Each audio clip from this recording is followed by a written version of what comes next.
Hello everyone, this is Andrew. Welcome to Keen on America. On July 4th, 2026, America will be 250 years old. An anniversary that will, no doubt, be greeted with a mixture of celebration, contemplation, and resignation. In Keen on America, Andrew talks not just about the American past and present, but also speculates on its future. What, Andrew asks, will be the 21st century fate of this now venerable American republic?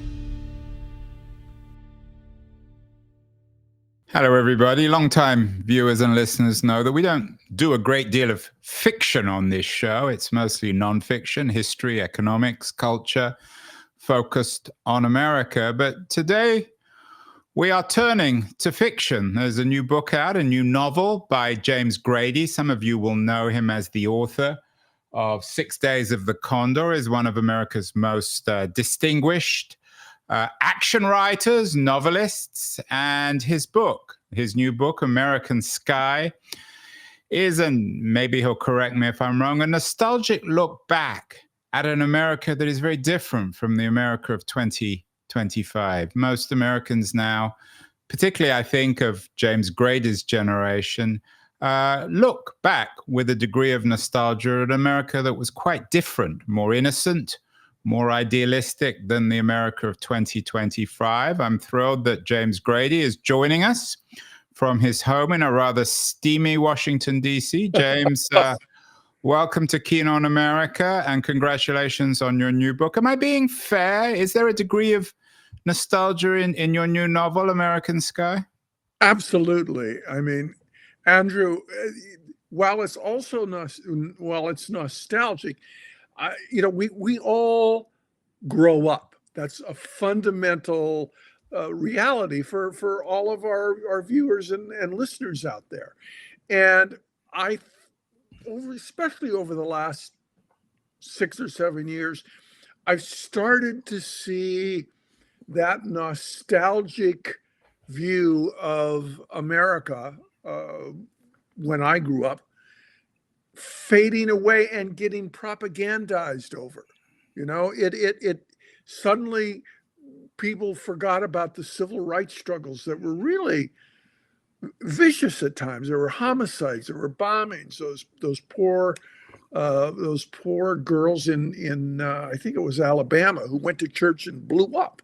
Yeah, that was in Birmingham, Alabama. Yeah, and I wanted the realities of our yesterdays to be captured in a fictional way, so future generations will remember them, and who we are today can use that picture of our yesterdays to help figure out where we are today and maybe where we're going to go to tomorrow.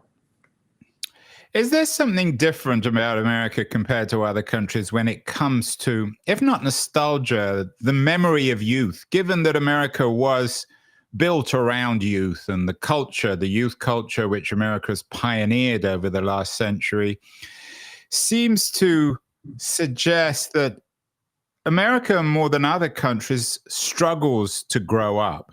Is that fair? I think that's, in a way, kind of frighteningly accurate. Until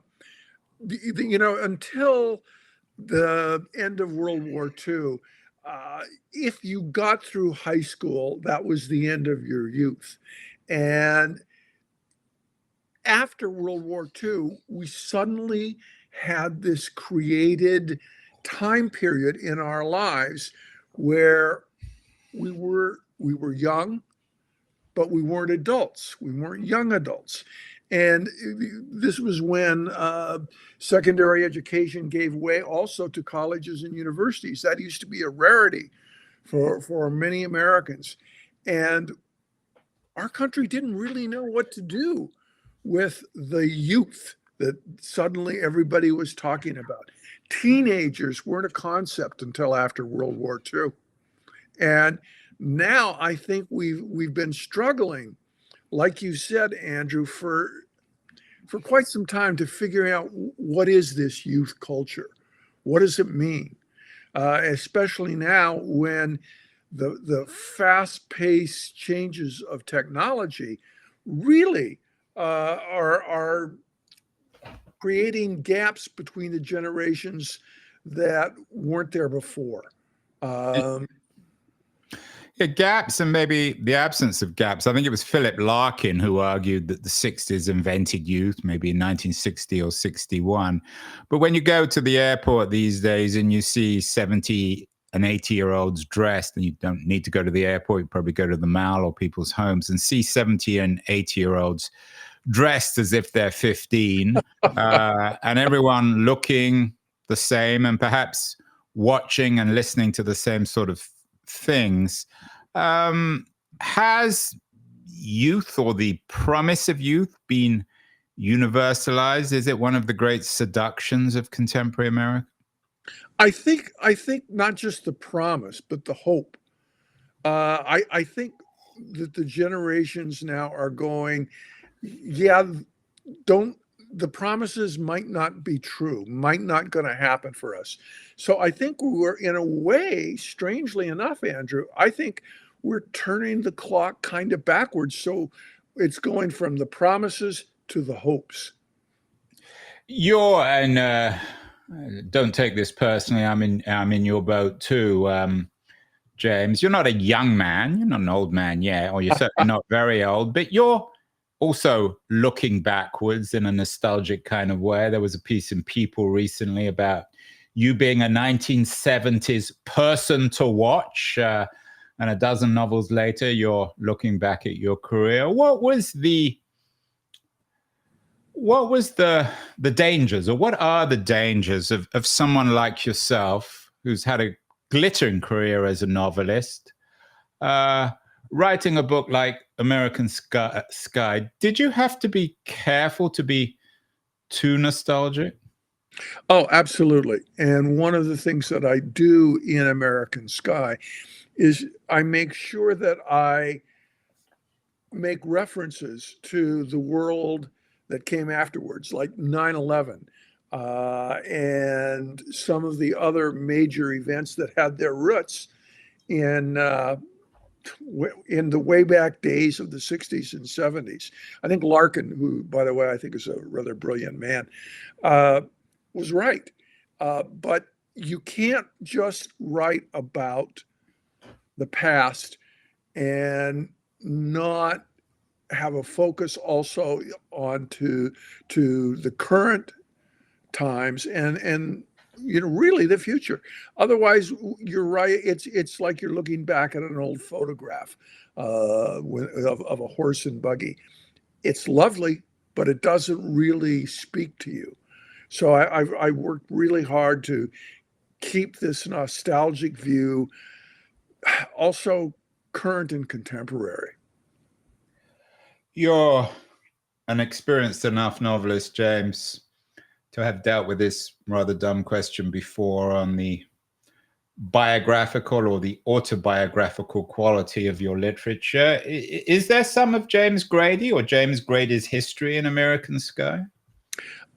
Yes, actually, there is. And one of the things that an author like me writing a book like this has to do is fictionalize our past, the people in our past, the places in our past, and fictionalize ourselves. And so we can change the facts, but the facts are not necessarily necessary to reveal the truths.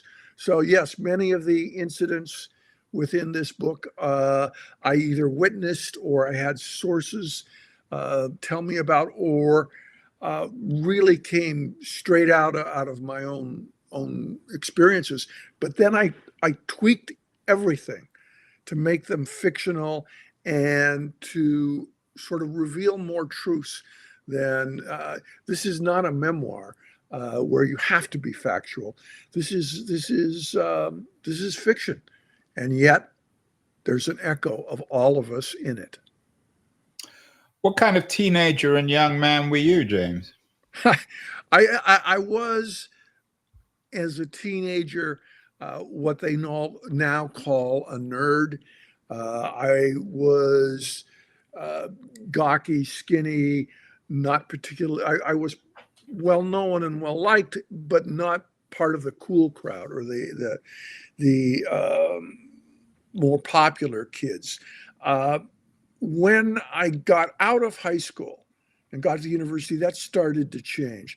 And then as I discovered sort of the moral, social, political core that I've built my life around and became involved with things like the anti-war movement, the anti-war Vietnam War movement, I realized I was becoming someone else that I actually liked more. And by the time I was a young man, well, nothing quite like having Robert Redford turn your first novel into a movie when you're 25 to suddenly 6 days of the Condor, yes. Yeah, that made me much more socially presentable in a strange way. And I tried to maintain who I was and not let that slip me over into that, I think, dangerous swamp that we call fame.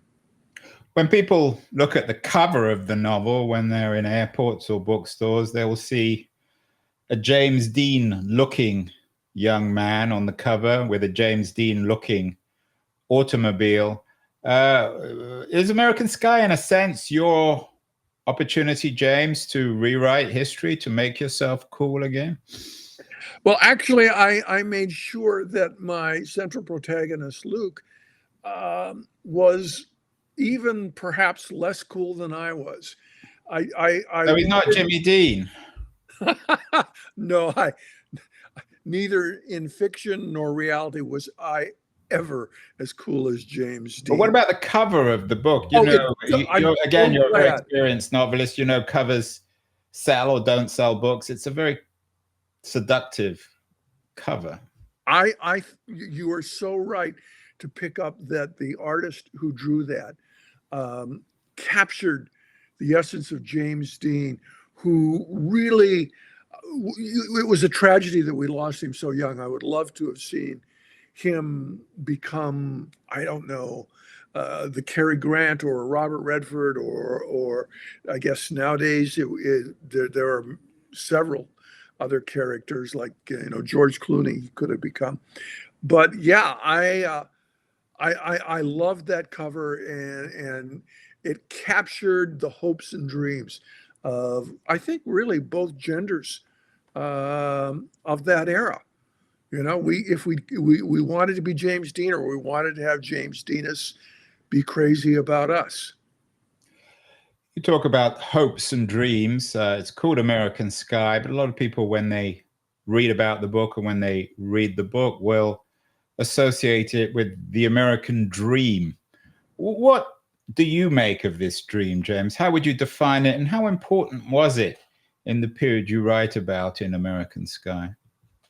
Well, the American dream was simply that if you worked hard, you obeyed the rules, you had a chance to become as much as possible and get as close to being the kind of dream adult you wanted, with a great job, with a great future, with a great partner of some kind.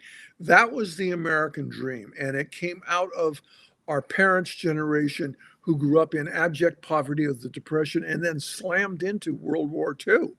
And when the American dream was born and out of those two massive forces, it gave us all kind of hope.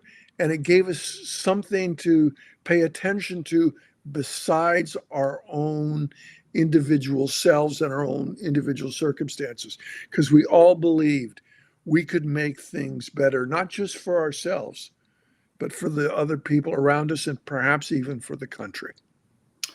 The book is in many ways about the 60s. You talk about obeying the rules, which was core to the American dream. You obeyed the rules and you could progress, you could do better than your parents. But the 60s, of course, was a response to obedience. It was a rejection of obedience. It was a decade about rejecting the rules themselves. Is that one of the fatal contradictions of the 60s?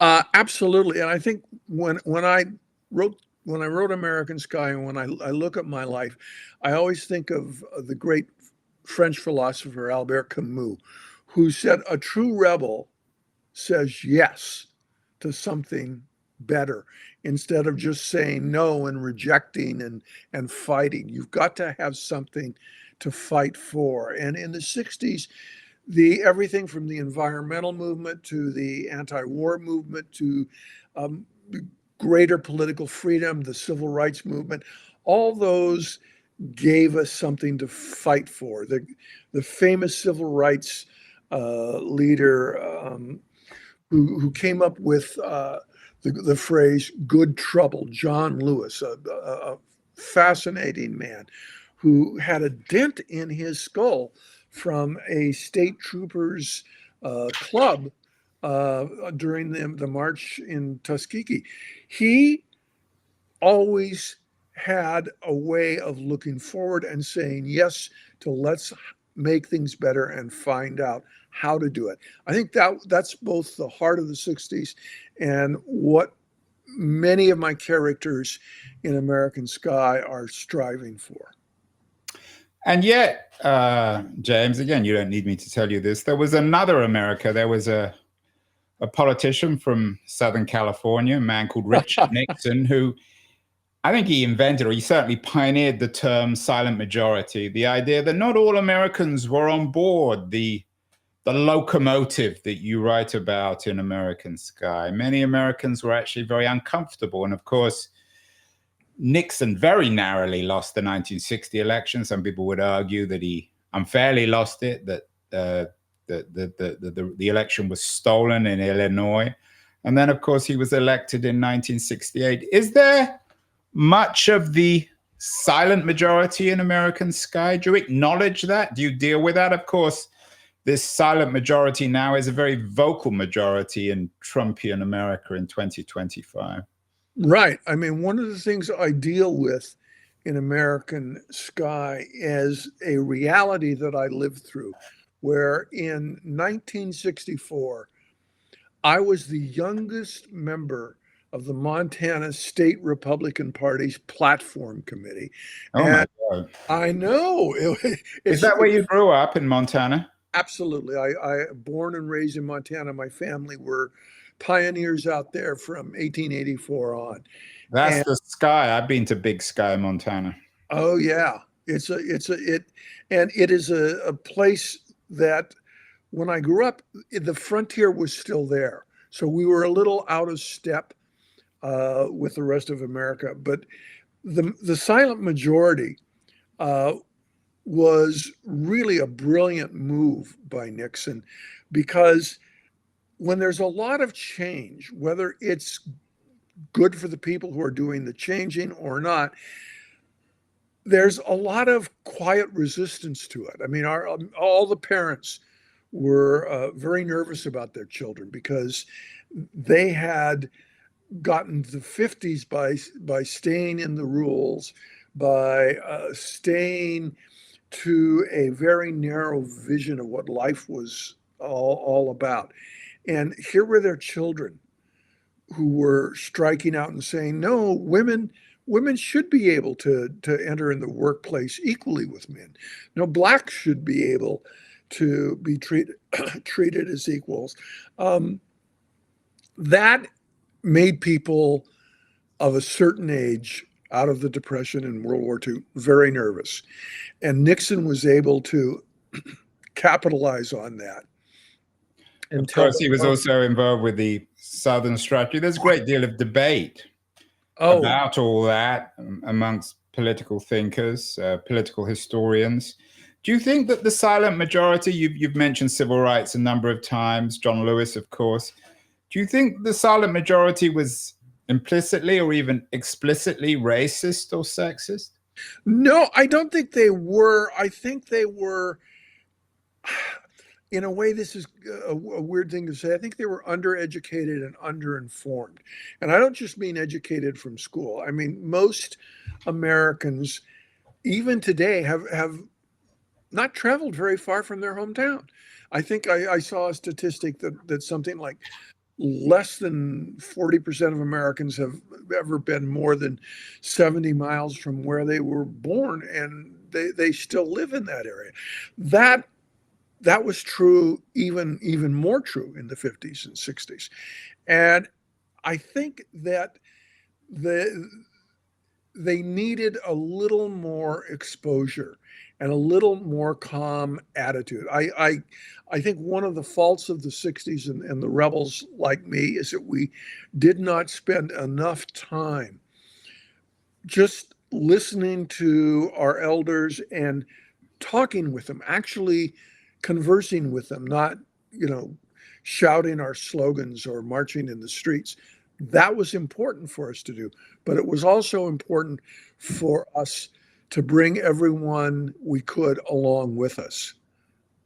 Yeah, Hillary Clinton, of course, described your silent majority as deplorables. I'm sure you wouldn't use that word. I thought that was one of the many reasons she failed as a politician and was horrible. I mean, that attitude that regular Americans are deplorable.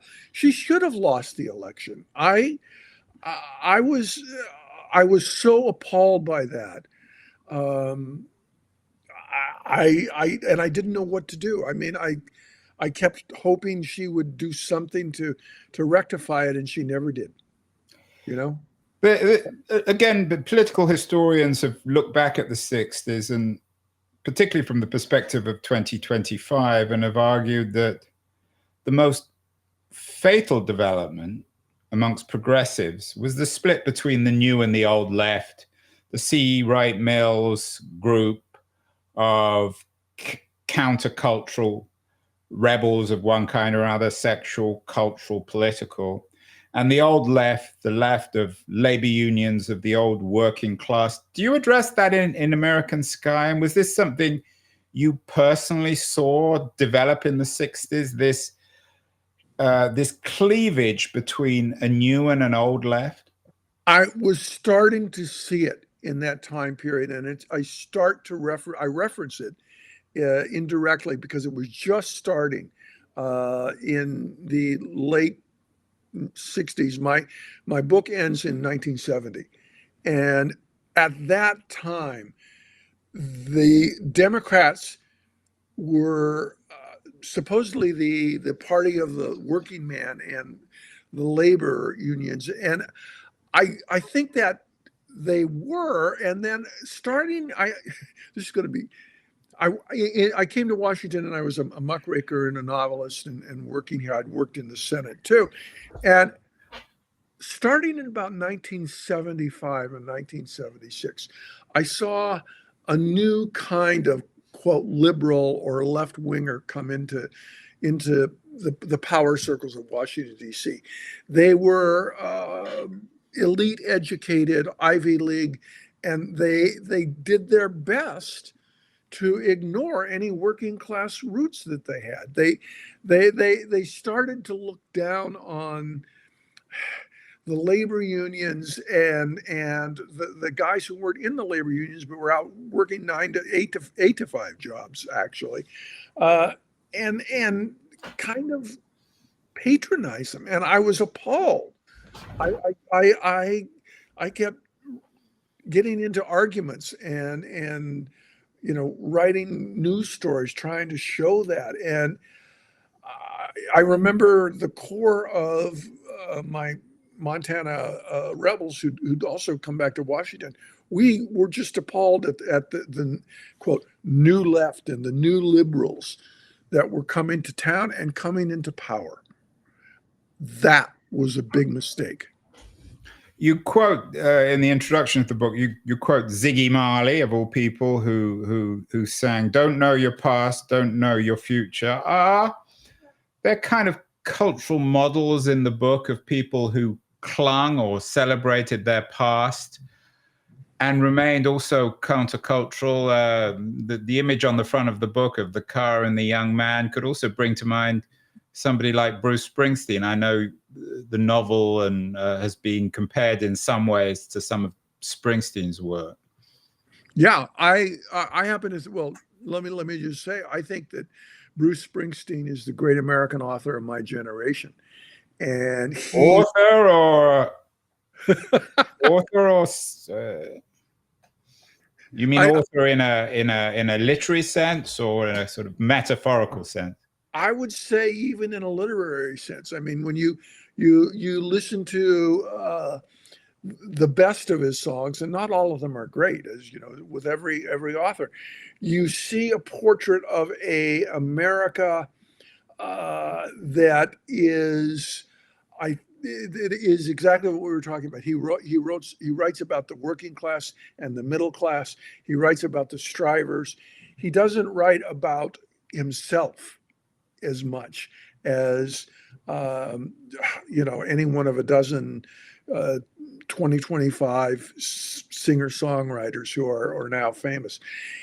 It's not about me. It's about us and you. And I think that a good author has to write about us and you almost more than they write about me. And that's what I tried to do with American Sky, is to, while you use yourself as a tentpole, or in this case, a fictional version of myself as a tentpole, you do that to be able to bring others in to the tent and let them be seen. At one point, my character Luke looks around his high school and realizes he doesn't really know the lives of these other teenagers who he's grown up with since he was, born. But they all have individual lives and individual aspirations and individual sorrows they're dealing with. I mean, it was astonishing to me to discover several of my female classmates who had been sexually abused or had other horrible things done to them. To see one of my friends who was gay being constantly slaughtered and not even being able to find anybody to talk with that about. To see the kids from lower income families shuttered away from the college preparation courses that they could have done just as easily as anyone else in our high school. And I think we have to be aware of that, and we have to try and bring everybody into the tent together so we all get a chance to realize our full potential. I mean, this is about us. It's not just about you and me. Yeah, this nostalgia, this looking back, as they said, is something that, back to the 60s, is something that has gone mainstream in American culture. One of the big events of last year was the Dylan film, A Complete Unknown. I'm sure you've seen it. But I wonder what your take on Dylan. Your work has been compared to Dylan, your writing, to Desolation Row. Dylan, of course, whose expertise seems to be to escape history or to perpetually reinvent themselves, this man of plasticity. What do you make of that approach to one's art, perhaps in contrast to someone like Bruce Springsteen, who used his own, or has used his own, working class identity, although he acknowledges that some of it's made up, describes that as his great magic trick, as an anchor to his creativity? I think Dylan completely deserved his Nobel Prize for literature. He has an ability to not just feel the wind around us, but to almost sense the beating hearts in out there. I mean, he revolutionized American music with the Newport Folk Festival rebellion he did, and he's always strived to be himself. And yes, he's a little quirky, but he is, I think, one of those great cultural lamplighters that we've all had through history. I mean, Shakespeare, others, I would say William Butler Yeats also had that ability. Emily Dickinson. There were just a few in global culture who could show us in words that often we couldn't completely understand. I mean, you can't always make sense of Dylan's lyrics on a rational intellectual basis, but somehow they reach you on an emotional one. And that's genius. I feel so lucky to have been born into the Bob Dylan era. As a fictional writer about such a well-chronicled period about the 1960s, did you build the narrative around moments that defined the 60s, particularly when the dream seemed to die, perhaps in November 1963 when JFK was assassinated, or 1968 when the dream kept on dying, first Martin Luther King, then Bobby Kennedy, and of course Vietnam? How do you deal with real events in a novel about a period that's so well known? Well, it's funny you mentioned JFK's assassination. That starts the book, and the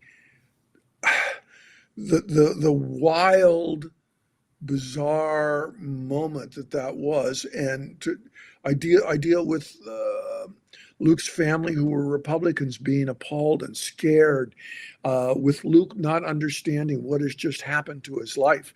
I also, going back to Bob Dylan, I also have the moment when the news of the Newport Folk Festival is heard by Luke and several of his teenage cronies, and then they played the actual song, right after the news event of Dylan getting booed and going electric. They played, Like a Rolling Stone, and those moments. Kent State was another one that I deal with directly, and you have to show those moments and the impact on people. And there's a great Pulitzer Prize winning author named Henry Allen, who was a reporter for the Washington Post. And Henry said the 60s always happened where we weren't quite physically. Most of us didn't go to Woodstock. Most of us weren't at Kent State. None of us were in the hotel with RFK when he got shot, or at the motel with Dr. King when he was shot. But those moments and geographies are something that triggered our understanding of where we were, and our hopes and our dreams and our fears about where we were. So I think any author who's trying to write about history in any fashion, whether it's fiction or nonfiction or a memoir, has to deal with the crucial and defining moments of that time, or they're kind of cheating their readers.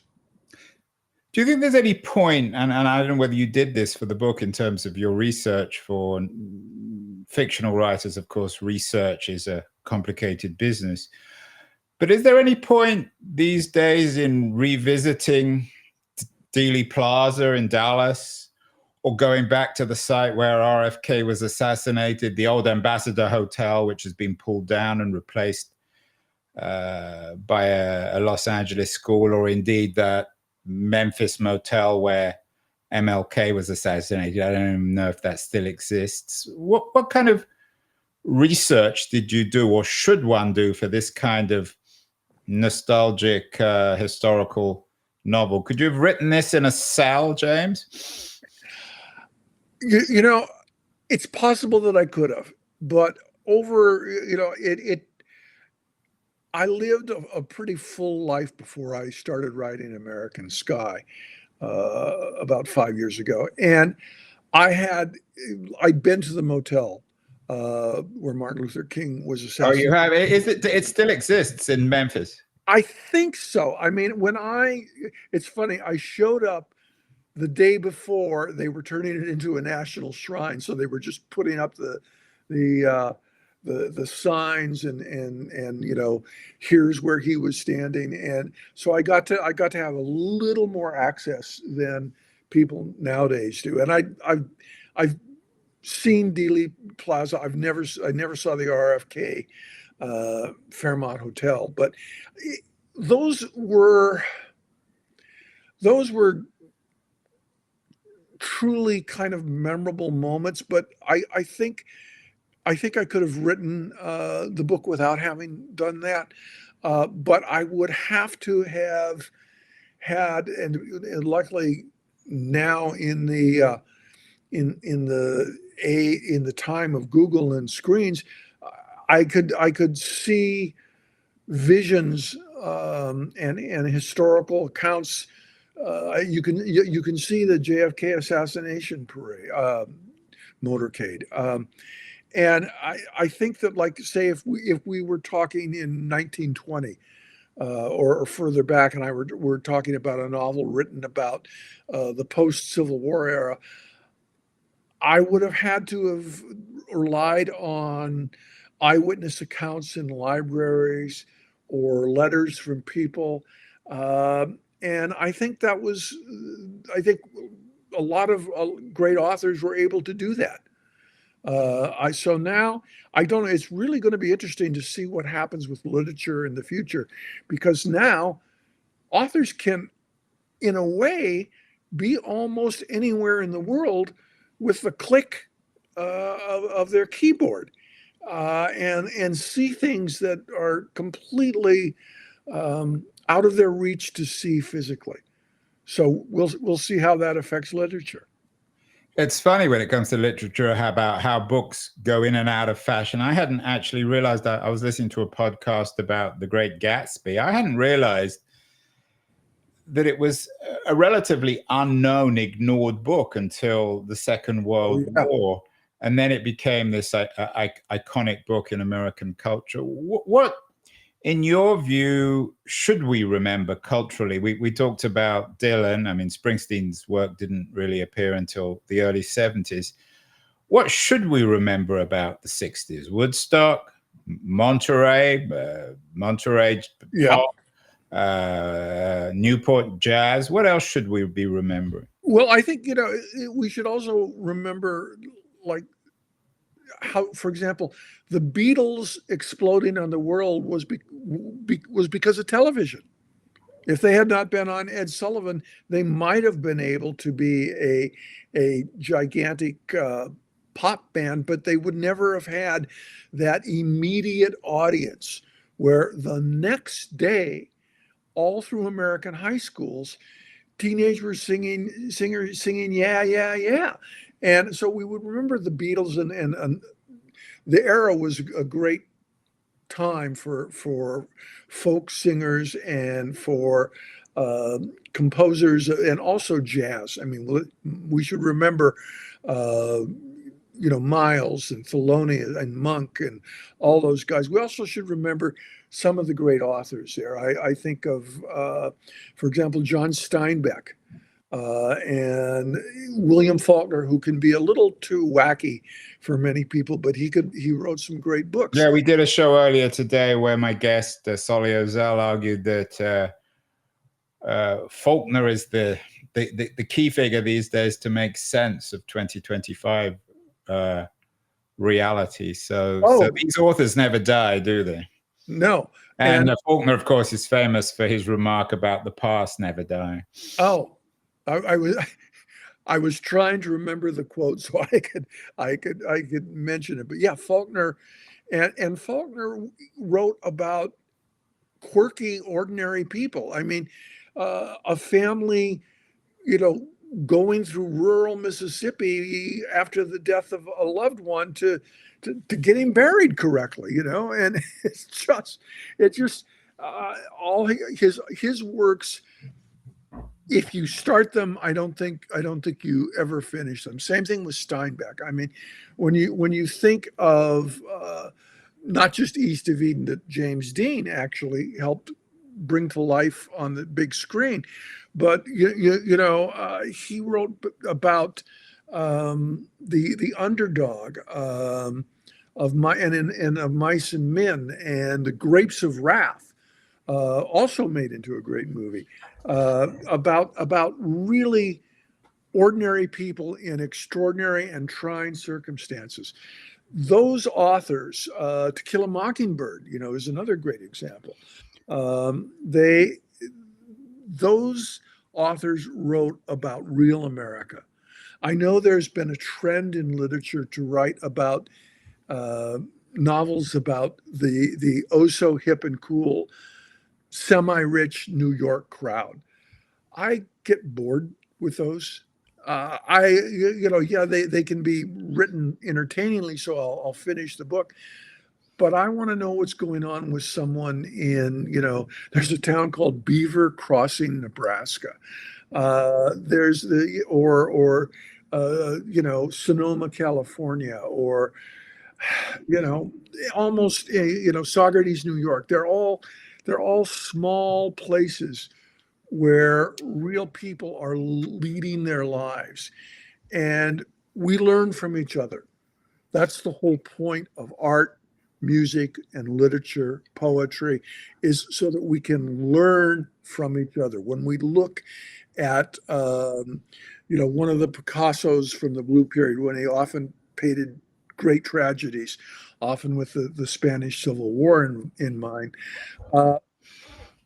we're supposed to learn and empathize with those people, and that's what I think with literature and great work. You're presenting literature and art in a very progressive sense. Steinbeck, of course, who was a man of the left, Picasso, but we did a show recently with Sam Tannenhouse, who just has a new biography, a very large biography of William F. Buckley out. And Right. he notes that Buckley, of course, who in many ways was the sort of the cultural vehicle for articulating the ideas of the silent majority, was himself an innovator. He used television brilliantly. So there's no monopoly for progressives when it came to innovation. They were also innovative, for better or worse, innovative conservatives like Buckley in the 60s, wasn't there? Oh, absolutely. Buckley was able to help people who had conservative values put their thoughts into words and of course actions at the polling booths. And he also was able to skewer the bombacity of the left in a wonderful way. George Will, I would argue, is now the true conservative journalist and icon out there. I find myself reading him whenever he appears in my news feeds, because he's honest. George Will is honest. And that's one of the great things about having a spectrum, is that you don't get stuck in a narrow rut and viewpoint. And if you are in a narrow rut and viewpoint, you've got a problem, because life and the universe is a lot bigger than any narrow rut. And we have to know. Tell your New York cultural crowd that. Finally, James, there is some nostalgia in the book. I think implicitly or even explicitly, you are recognizing many structural problems with contemporary America. Can America come back, or what can we learn perhaps from your new book, American Sky, about the reinvention, the rebirth of America in the 2020s? I think we can learn that it's possible, that that history is not written yesterday about tomorrow. We still have a chance today to change what our futures are going to look like, what our children's and grandchildren's future is going to look like. But we have to pay attention. We have to stand up and be counted, and we have to do it for everybody, not just ourselves. We have to move forward so all of us can have a better future. Well, good stuff from James Grady. I was going to call him James Dean, but he's James Grady, author of American Sky. There is an element of James Dean, at least on the cover of the new novel. Major new release. It's out now. Everyone needs to read it. Congratulations, James, on the book. And best of luck with everything. We'll get you back on the show. It's been a wonderful conversation. Thank you so much. Thank you so much for having me, Andrew, and thank you for what you're doing for our culture.